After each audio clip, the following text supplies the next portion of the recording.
While the weather isn't exactly ideal right now for biking, these bike lanes along Yonge Street have actually been part of a pilot project for the better part of a year and a half.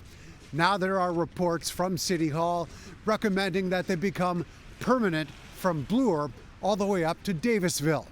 Yonge Street should be a street where everyone feels safe and welcome. And before the pilot went in, there were 2 lanes of motor vehicle traffic in each direction, often at high speed. And it was a very difficult place to visit by bike and not all that pleasant to visit on foot either because of the traffic speeding by right next to you.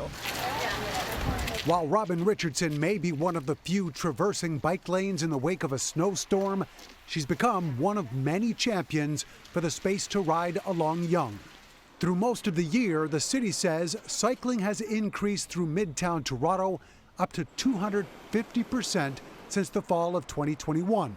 Pedestrian traffic has also increased, although likely due to the easing of pandemic restrictions. We feel that the addition of the street side patios and the crosswalk safety improvements and the bike lanes and the bus stop improvements as well have all really made this neighborhood more livable.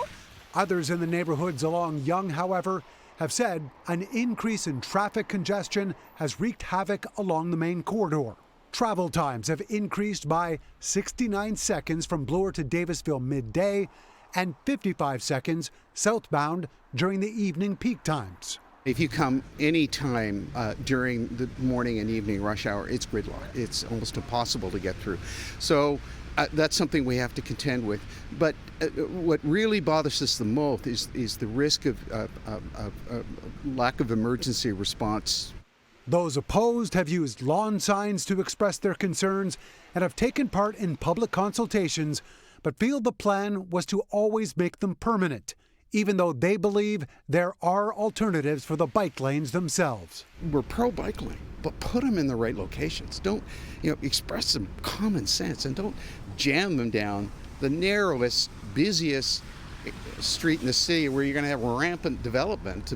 10,000 more residents are coming to this area in 3 to 5 years. Those kinds of questions only focus on one class of transportation, right? They always talk about, well, what about drivers' time? I think we need to consider the time of everyone. The recommendation from city staff will be going forward to a committee this coming week before it gets sent off to City Council for its final approval. Mark McAllister, City News.